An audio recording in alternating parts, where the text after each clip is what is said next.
শুটিংটা হবে খুব একটা নির্ধারিত এলাকাতে, দিল্লিতে মাস পিপলের পার্টিসিপেশনটা খুবই কম। শুটিং দলকে ভারতে পাঠানো নিয়ে ব্যাখ্যা দিলেন যুব ক্রীড়া সচিব।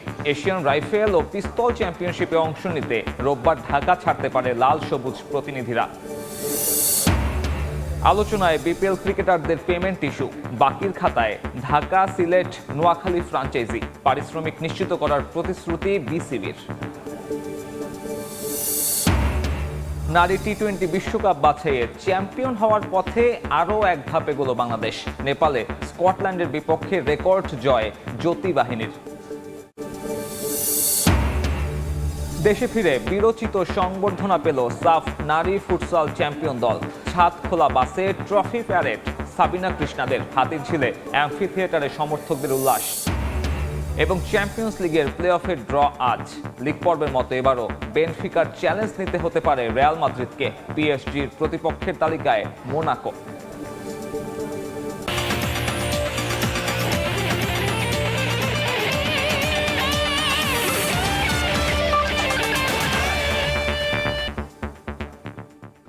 বিশ্বের নানা প্রান্তের খেলাধুলার খবর নিয়ে আমাদের নিয়মিত আয়োজন খেলার সময়। আর এই আয়োজনে আপনাদের সঙ্গে আছি আমি সাব্বির মিথুন। ভারত সরকার নিরাপত্তা নিশ্চিত করলেই বিশ্বকাপ খেলতে দল পাঠাতো বাংলাদেশ। তবে শুটিং ইনডোর ইভেন্ট হওয়ায় সরকার অনুমতি দিয়েছে বলে মন্তব্য করেন যুব ক্রীড়া সচিব। বিশ্বকাপে স্কোয়াডে থাকা ক্রিকেটারদের আর্থিক ক্ষতিপূরণ দেয়া না হলেও আয়োজন করা হবে আলাদা একটা টুর্নামেন্টের। ভারতে বিশ্বকাপ কাভার করতে গেলে সাংবাদিকদের নিজ দায়িত্বে নিরাপদ থাকার পরামর্শ তার। নানান নাটকীয়তার পর হাতছাড়া হয়েছে টি-20 বিশ্বকাপ। প্রথমবারের মতো এই আসরে দেখা যাবে না লাল সবুজ প্রতিনিধিদের, অথচ একই সময়ে নয়াদিল্লি যাচ্ছে শুটিং দল। কেন এমন এই দ্বিচারিতা? যুব ক্রীড়া সচিবের দাবি, শুটিং ইনডোর ইভেন্ট হওয়াতেই নিরাপত্তা নিয়ে শঙ্কা নেই। ক্রিকেটের ক্ষেত্রে অন্তত ভারত সরকার থেকেও যদি নিরাপত্তা নিশ্চিত করা হতো, তাহলেও দল পাঠানোর ব্যাপারটি পুনর্বিবেচনা করত অন্তর্বর্তী সরকার। আমরা ভারত থেকে কিন্তু তাদের পক্ষ থেকে কিন্তু এই যে নিরাপত্তা নিশ্চিতের বিষয়টা পাইনি। এই কারণে কিন্তু আমরা পরবর্তীতে খুব একটা ভরসা করতে পারিনি, আমাদের টিকিট টিমকে পাঠাইনি। শুটিংটা হবে খুব একটা নির্ধারিত এলাকাতে, দিল্লিতে। সেখানে নিরাপত্তাটা মানে মাস পিপলের পার্টিসিপেশনটা খুবই কম। নিরাপত্তাটা সেটা নিশ্চিত হয়, কিন্তু আমরা সেখানে পারমিশনটা আমরা দিয়েছি। দল না গেলেও নিজ উদ্যোগে সাংবাদিকরা যেতে পারেন বিশ্বকাপ কাভার করতে। তাদের যাওয়ার ওপর বাধা নেই, তবে নিজেদের নিরাপত্তা নিজেদেরই নিশ্চিত করতে বললেন যুব ক্রীড়া সচিব। সিদ্ধান্তটা কিন্তু আপনাদেরকে নিতে হবে, যেহেতু আপনাদের জন্য আমরা সরকারের পক্ষ থেকে কোনো প্রকার জিও ইস্যু করবো না। যদি আপনাদের নিরাপত্তার বিষয়টা আপনারা নিশ্চিত হন যে কোনো প্রকার সমস্যা হবে না, তাহলে আপনারা যেতে পারবেন। এই ব্যাপারে আমাদের পক্ষ থেকে কোনো প্রকার অবজেকশন। বিশ্বকাপ থেকে নাম সরিয়ে নেয় বোর্ডের মতো আর্থিক ক্ষতির মুখোমুখি হচ্ছেন খেলোয়াড়রাও। তবে লিটন তাসকিনদের কোনো ধরনের প্রণোদনা দেওয়ার কথা ভাবছে না সরকার, বরং জাতীয় দল ও আশেপাশে থাকা ক্রিকেটারদের নিয়ে আলাদা টুর্নামেন্ট আয়োজনের নির্দেশ দেওয়া হয়েছে বিসিবিকে। আর্থিক বিষয়টা তো অবশ্যই জড়িত আছে, কিন্তু সবার আগে কিন্তু আমাদের ক্রিকেটের নিরাপত্তার বিষয়টা আছে। এবং এই কম্পেনসেশন যাওয়ার জন্য আপনারা ইতিমধ্যেই আমাদের ক্রীড়া উপদেষ্টা মহোদয় বাংলাদেশ ক্রিকেট বোর্ডের সাথে আলোচনা করেছেন। আমরা দেশেই আরেকটা টুর্নামেন্টের আয়োজন করার জন্য ইতিমধ্যে উদ্যোগ নিয়েছি। আপনারা ইতিমধ্যে বিসিবির মাধ্যমেই সেই নিউজটা পাবেন। আমাদের বিসিবির সভাপতি মহোদয় আপনাদেরকে অবহিত করবেন। যদিও সে টুর্নামেন্টের পারিশ্রমিক কেমন হবে বা কবে নাগাদ মাঠে করাবে, সে বিষয়ে কোনো ধরনের তথ্য পাওয়া যায়নি সংশ্লিষ্ট মহলগুলো থেকে। সাব্বির মিথুন, সময় সংবাদ, ঢাকা। প্রতিশ্রুতি অনুযায়ী এবারের বিপিএলে সবার পারিশ্রমিক নিশ্চিত করা হবে বলে জানিয়েছেন গভর্নিং কাউন্সিলের সদস্য সচিব ইফতেখার রহমান মিঠু। পরিচালক হলেও ফিক্সিংয়ের অভিযোগ ওঠা মোখলিসুর রহমান শামীমও বিন্দুমাত্র ছাড় পাবেন না বলে মন্তব্য করেন তিনি। এদিকে ক্রিকেট না পেলেও শুটিং দলকে ভারতে যাওয়ার অনুমতি দেয়ায় কোনো আক্ষেপ নেই বলে জানিয়েছেন বিসিবির এই কর্মকর্তা। নিরাপত্তা ইস্যুতে ভারতের মাটিতে বিশ্বকাপই বয়কট করেছে বাংলাদেশ, কিন্তু কদিনের মাথায় বাংলাদেশ শুটিং দলের ভারত যাওয়ার অনুমতি পাওয়ায় সমালোচনা তুঙ্গে। প্রশ্ন ওঠে, শুটাররা যেতে পারলে ক্রিকেটাররা কেন নয়? দফায় দফায় বৈঠক করেও বিসিবিকে ভারত যেতে রাজি করাতে ব্যর্থ আইসিসি, কারণ শুরু থেকেই সরকার দল পাঠানোর ঝুঁকি নিতে চায়নি। কিন্তু সেই সরকারই শুটারদের ভারতের দিল্লিতে ইভেন্টে অংশ নেয়ার অনুমতি দিয়েছে। দুই ইভেন্টে দুই ধরনের নীতি। কিভাবে দেখছে বিসিবি? যেহেতু দুইজন যাচ্ছে, সিকিউরিটি ম্যানেজ করা ওয়াজ ইজিয়ার অ্যান্ড যেটার আমার মনে হয় যে গভর্নমেন্ট যে ডিসিশনটা নিয়েছে, যে আপনি দেখেন আপনার 25 জন প্লেয়ার না, সাথে কিন্তু আপনারা সাংবাদিকরাও আছেন যারা খেলা দেখবেন, এই পুরা একটা বড় কন্টিনজেন্ট কিন্তু।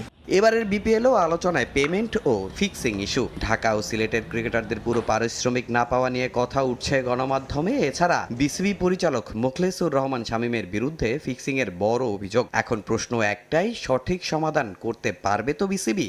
লিস্ট না দিলে তো আমি বুঝতেছি না যে কে পেয়েছে কি পায়নি, কিন্তু যেটা হচ্ছে প্লেয়াররা কিন্তু এখন আমাদের সাথে যোগাযোগ করেন। আমি তো 15 দিন সময় দিয়েছি। তা আগে যদি আমরা রিকনসাইল করতে পারি, তখন নোয়াখালীর মালিককে ডাকবো, বাকি প্লেয়ারদের ডাকবো, আমাদের সামনে আমরা টাকাটা ফেরত দিয়ে দিব, ওনারা টাকাটা দিয়ে সার্টিফিকেট নিয়ে নেবো যে এভরিবডি কমপ্লিট। এটা আপনাকে অ্যাসিওরেন্স দিতে পারি, গভর্নিং কাউন্সিল কোনো কার্পণ্য রাখবে না। এটা আমরা অ্যালেক্স মার্শালকে দিয়ে দেওয়া হয়েছে, তার কোনো রিপোর্টের কমতি থাকবে না। সমালোচনার সঙ্গে এবারের বিপিএল দেখছে বেশ কিছু নতুনত্ব। তবে বিশ্বের ফ্র্যাঞ্চাইজি টুর্নামেন্টের তালিকায় সবচেয়ে বাজে টুর্নামেন্টের তকমা পেয়েছে বাংলাদেশ প্রিমিয়ার লিগ। এবারের টুর্নামেন্ট নিয়ে কতটা সন্তুষ্ট হতে পেরেছে গভর্নিং কাউন্সিল? ফুল হাউসে খেলা হয়েছে, সেন মানে নিউজিল্যান্ড থেকে প্লেয়ার আসছে, এইখান থেকে উইলিয়ামসের মতো প্লেয়ার এসেছে, তো সুতরাং একটু হলেও ইমপ্রুভ করেছে। তারপরে ইন্টিগ্রিটির ব্যাপারে তো কমপ্লেনটা কম হয়েছে। আমরা যদি প্লেয়ারদেরটা জিনিসটা আমরা ফুলফিল করতে পারি, তাহলেও কিন্তু একটা ইমেজটা ইমপ্রুভ হবে। এত শর্ট টাইমে অ্যাকচুয়ালি বিপিএল করা উচিত না, নাম্বার 1। নাম্বার 2 হচ্ছে যে আমার মনে হয় আইএল টি20-র সাথে কনফ্লিক্ট হয়, এরকম সময় না করাটাই ভালো। ডিসেম্বর জানুয়ারিতে হয় আইএল টি20, এর আগে অথবা পরে 13তম আসর আয়োজনের কথা ভাবছে বিসিবি। তামিম হোসেন, সময় সংবাদ, ঢাকা। নারী টি20 বিশ্বকাপ বাছাইয়ে চ্যাম্পিয়ন হওয়ার পথে আরও এক ধাপ এগোলো বাংলাদেশ। নেপালে স্কটল্যান্ডের বিপক্ষে রেকর্ড জয় পেয়েছে জ্যোতিরা। নেপালের কীর্তিপুর ত্রিভুবন ক্রিকেট গ্রাউন্ডে টস জিতে ব্যাটিংয়ে নামে বাংলাদেশ নারী দল। টাইগ্রাসদের দারুণ সূচনা এনে দেন দুই ওপেনার। দিলারা আক্তার 39 ও জুরাইরিয়া ফেরদৌস করেন 22 রান। এরপর শারমিন আক্তার 15 রানে ফিরলেও ক্যাপ্টেন্স নক খেলেন নিগার সুলতানা জ্যোতি। 35 বলে 56 রানের দারুণ এক ইনিংস তার ব্যাটে। শেষ দিকে সুবহানা মুস্তারির 23 বলে 47 রানের ঝোড়ো ইনিংসে 5 উইকেটে 191 রানের বড় সংগ্রহ করে বাংলাদেশ। টি20তে দ্বিতীয় সর্বোচ্চ স্কোর গড়ার পর বল হাতেও দুর্দান্ত পারফরমেন্স উপহার দেয় টাইগ্রাসরা। মারুফা আক্তার 3টি এবং স্বর্ণা আক্তার নেন 2টি উইকেট। শেষ পর্যন্ত 9 উইকেটে 101 রান তুলতে সক্ষম হয় স্কটল্যান্ড। 90 রানের বিশাল জয় পায় লাল সবুজের প্রতিনিধিরা। চ্যাম্পিয়ন্স লিগের প্লে অফের ড্র অনুষ্ঠিত হবে আজ। 17 ও 18 ফেব্রুয়ারি হবে প্লে অফের প্রথম লিগ পর্বের মতো এ রাউন্ডেও বেনফিকার সঙ্গে আবারও দেখা হতে পারে রিয়াল মাদ্রিদের। চ্যাম্পিয়ন্স লিগের লিগ পর্বের শেষ রাতে হয়েছে জমজমাট লড়াই। কোথাও তারার পতন, কোথাও আবার শেষ মুহূর্তে ঘুরে দাঁড়িয়ে চমক দেখিয়েছে বেনফিকার মতো দল। শ্বাসরুদ্ধকর লিগ পর্ব শেষে 8 ম্যাচের সবকটির জয়ে 24 পয়েন্ট নিয়ে সবার ওপরে থেকেই শীর্ষ 16 নিশ্চিত করেছে আর্সেনাল। 1 ম্যাচ কম জিতে 2-এ অবস্থান বায়ার্ন মিউনিখের। ইপিএল এর শিরোপার রেসে পিছিয়ে পড়লেও চ্যাম্পিয়ন্স লিগে ঠিকই দাপট দেখিয়েছে লিভারপুল। এছাড়াও শীর্ষ 8 থেকে নকআউট পর্ব নিশ্চিত করেছে Tottenham, Barcelona, Chelsea, Sporting CP ও বায়ার্ন মিউনিখ। ইউরোপের সবচেয়ে সফল দল রিয়াল মাদ্রিদ শীর্ষ 16 নিশ্চিত করতে না পারায় হতাশ সমর্থকরা। রেকর্ড চ্যাম্পিয়নদের এবারও খেলতে হবে প্লে অফ। মরিনিওর বেনফিকার কাছে হোঁচট খাওয়ায় হতাশ ফুটবলাররা। তবে দল হতাশ করলেও লিগ পর্বে আলো ছড়িয়েছেন কিলিয়ান এমবাপ্পে। 13 গোল করে লিগ পর্ব শেষে সবার ওপরে আছেন ফরাসি তারকা। 8 গোল করে 2-এ আছেন হ্যারি কেইন। ম্যানচেস্টার সিটির নরওয়েজিয়ান ফরওয়ার্ড আর্লিং হল্যান্ড গোল করেছেন 7টি। তবে তার দল হেসে খেলেই নিশ্চিত করেছে শীর্ষ 16। 6টি করে লিগ পর্বে গোল পেয়েছেন আর্সেনালের গ্যাব্রিয়েল মার্তিনেল্লি, গ্যালাতাসারের ভিক্টর ওসিমেন ও নিউক্যাসেলের অ্যান্থনি গর্ডন। লিগ পর্ব শেষে বার্সেলোনা আর্সেনাল নাকে তেল দিয়ে ঘুমাতে পারলেও চোখে ঘুম নেই রিয়াল মাদ্রিদ পিএসজির। প্লে অফে খেলতে হচ্ছে বর্তমান চ্যাম্পিয়নদের। গত বছরটা স্বপ্নের মতো কাটানো প্যারিসিয়ানরা এবছরটাও দাপটের মতোই শুরু করেছিল। তবে চ্যাম্পিয়ন্স লিগের লিগ পর্বের শেষ ম্যাচে ড্র করায় এখন প্লে অফের বাধা পাড়ি দিয়েই আসতে হবে লুই এনরিকের দলকে। ড্র শেষে 17 ও 18 ফেব্রুয়ারি হবে প্লে অফের প্রথম লেগ। প্লে অফের দ্বিতীয় লেগ মাঠে গড়াবে 24 ও 25 ফেব্রুয়ারি। প্লে অফে পিএসজির প্রতিপক্ষ হতে পারে মোনাকো অথবা কারাবাগ। প্লে অফে আবারও রিয়াল মাদ্রিদের সঙ্গে দেখা হতে পারে বেনফিকার। তাহলে আরও একবার মরিনিওর দলের কাছে হোঁচটের ভয় থাকবে মাদ্রিদিস্তাদের। ভাগ্য সহায় থাকলে মিলতে পারে প্রতিপক্ষ হিসেবে বোডো গ্লিম্টকে। 2 লেগের প্লে অফ শেষে আগামী 27 ফেব্রুয়ারি হবে শীর্ষ 16 ড্র। 10 ও 11 মার্চ হবে শীর্ষ 16 প্রথম লেগ। দ্বিতীয় লেগ মাঠে গড়াবে 17 ও 18 মার্চ। পারভিন আক্তার, সময় সংবাদ। খেলার সময় আরও থাকছে। টি-20 বিশ্বকাপ নিয়ে পাকিস্তানের ইউটার্ন, বয়কট আলোচনার মাঝেই শ্রীলঙ্কার বিমান টিকিট বুকিংয়ের গুঞ্জন। অস্ট্রেলিয়া সিরিজ শেষেই উড়াল দেবে বাবর সালমানরা। আসন্ন টি-20 বিশ্বকাপে পাকিস্তান ক্রিকেট দলের অংশগ্রহণ ইস্যুতে নাটকীয় মোড়। একদিকে বয়কটের হুমকি, অন্যদিকে কলম্বোর টিকিট বুকিংয়ের গুঞ্জন। সব মিলিয়ে নতুন আলোচনার জন্ম দিয়েছে পাকিস্তান। শোনা যাচ্ছে অস্ট্রেলিয়ার বিপক্ষে হোম সিরিজ শেষে রোববার শ্রীলঙ্কায় যেতে পারে বাবর সালমানরা। আগের সিদ্ধান্ত থেকে সরে এসে এখন নাকি শুধু ভারতের বিপক্ষে ম্যাচ বর্জনের কথা ভাবছে পিসিবি। 2026 টি-20 বিশ্বকাপ নিয়ে জল্পনা কল্পনার শেষ নেই। বাংলাদেশের সমর্থনে টুর্নামেন্ট বর্জনের হুমকি দিলেও শেষ পর্যন্ত পিছু হটতে পারে পাকিস্তান। শোনা যাচ্ছে আগামী 2 ফেব্রুয়ারি কলম্বোর উদ্দেশ্যে উড়াল দিচ্ছে বাবর রিজওয়ানরা। এই যাত্রার পেছনে রয়েছে অনেক রাজনৈতিক ও কূটনৈতিক সমীকরণ। মাঠে গড়ানোর আগেই মাঠের বাইরের রাজনীতিতে উত্তপ্ত 2026 টি-20 বিশ্বকাপ। নিরাপত্তাজনিত কারণে ভারত থেকে ম্যাচ সরানোর আবেদন নাকচ হওয়ায় বিশ্বকাপ থেকে নাম সরিয়ে নেয় বাংলাদেশ। আর এই ইস্যুতে বিসিবিকে সমর্থন জানিয়ে আইসিসিকে একরকম হুমকি দিয়ে বসেন পিসিবি চেয়ারম্যান মহসিন নাকভি।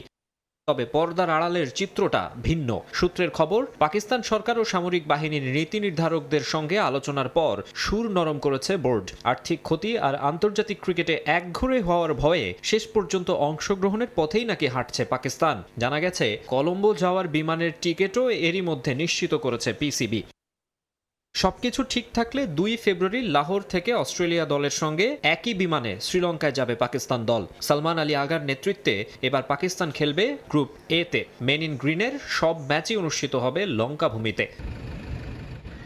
আগামী 7 ফেব্রুয়ারি নেদারল্যান্ডসের বিপক্ষে ম্যাচ দিয়ে বিশ্বকাপ মিশন শুরু করবে গ্রিন শার্টস।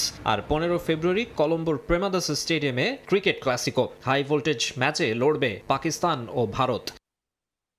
রাজনীতির মারপ্যাচ ছাপিয়ে দেশটির ক্রিকেট প্রেমীরা তাকিয়ে 22 গজের লড়াইয়ের দিকে। তবে ক্রিকেট বিশ্বে ভারতের একাধিপত্যকে চ্যালেঞ্জ জানাতে এবং বাংলাদেশ ইস্যুতে আইসিসির দ্বিচারিতার প্রতিবাদে বয়কটের পক্ষেও অবস্থান নিয়েছেন অনেকে। তবে পুরো আসর বর্জনের পথে হাঁটছে না তারা, সেটা মোটামুটি নিশ্চিত। এমন হতে পারে কেবল ভারতের বিপক্ষে ম্যাচ বর্জন করতে পারে পাকিস্তান।